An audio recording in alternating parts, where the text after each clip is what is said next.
अस्सलाम वालेकुम नाज़रीन, मैं हूँ रियाज अजीज़ और आज बात करेंगे आईएमएफ और हुकूमत पाकिस्तान के दरमियान होने वाले मुज़ाकरात के हवाले से। इस्लामाबाद में ये मुज़ाकरात जारी हैं। आईएमएफ की टीम गुज़िश्ता 2 दिनों से पाकिस्तान में है और मज़ीद मुज़ाकरात होते रहेंगे या उसके बाद तो हतमी फ़ैसला होगा।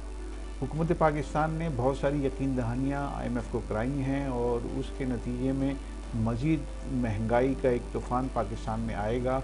तूफ़ान भी कहना अब ये छोटा लफ्ज़ हो गया इसके लिए कि इतनी महंगाई हो चुकी है, लोग बहुत ज़्यादा परेशान हैं।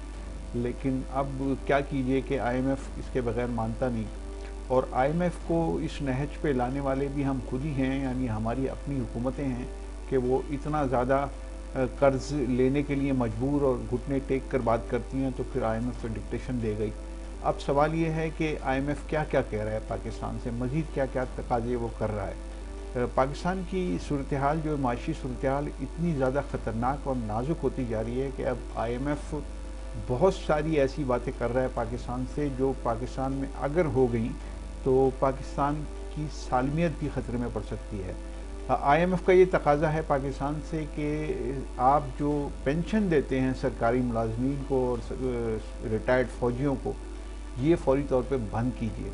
ये बहुत ख़तरनाक मामला है जो मुज़ाकरात में ये चल रहा है और ये इनसाइडर्स जो स्टोरीज़ दे रहे हैं उसमें ये बात भी सामने आई है कि वो पाकिस्तान को ये कह रहे हैं, हुकूमत पाकिस्तान को, कि अपने अखराजात कम कीजिए। और अखराजात कम करने के लिए वाहिद रास्ता ये है कि आप दो शोबों में कमी कीजिए। एक तो उन्होंने कहा कि सरकारी मुलाजमीन और फ़ौजियों की आप पेंशन जो है वो ख़त्म कीजिए। ये बहुत बड़ा बोझ है पाकिस्तान की मईशत पे और इस तरह अगर आपने किया तो फिर आपको बहुत बड़ा रिलीफ मिल सकता है, यानी अखराजात की मद में रिलीफ मिल जाएगा, अखराजात बहुत ज़्यादा कम हो जाएंगे हुकूमत के। और दूसरी बात वो ये कह रहे हैं कि अपने दिफाई अखराजात में कमी कीजिए, यानी अपने फ़ौजियों की तादाद कम कीजिए और दिफाई बजट में कमी कीजिए। ये दो तकाज़े बहुत ज़्यादा अहम हैं पाकिस्तान की सालमियत के हवाले से और पाकिस्तान के वजूद के हवाले से। और अब ऐसा लगता है कि इसी तरफ आईएमएफ पाकिस्तान को लाना चाहता था और वो ले आया है बड़ी हद तक।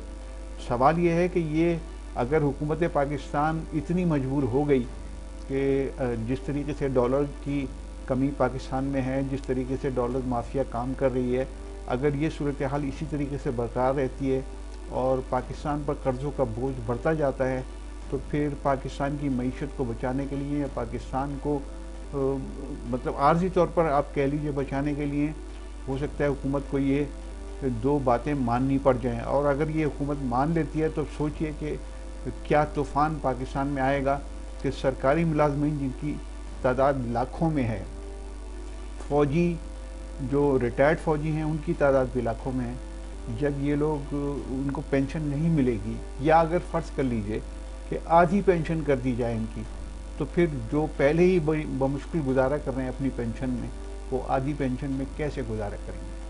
तो ये बहुत बड़ा सवाल है पाकिस्तान की सालमियत के लिए, पाकिस्तान के वजूद के लिए। और दूसरा जो मुतालबा है आईएमएफ का पाकिस्तान से वो दिफाई अखराजात कम करने के हवाले से, तो ये कहते हैं कि अपनी अफवाज की तादाद कम कीजिए और अपने अखराजात जो दिफाई बजट है उसमें कमी लाइए। जो नॉन दिफाई बजट है पाकिस्तान का, क्योंकि पाकिस्तान में एक प्रॉब्लम ये भी है कि जो फ़ौज है वो अपना बजट जो है ज़ाहिर नहीं करती मुकम्मल तौर पर पब्लिक के सामने। तो पब्लिक के सामने जो दिफाई बजट ज़ाहिर किया जाता है उसमें भी आईएमएफ का तकाज़ा है कि उसमें कमी की जाए, वाज़ेह कमी की जाए।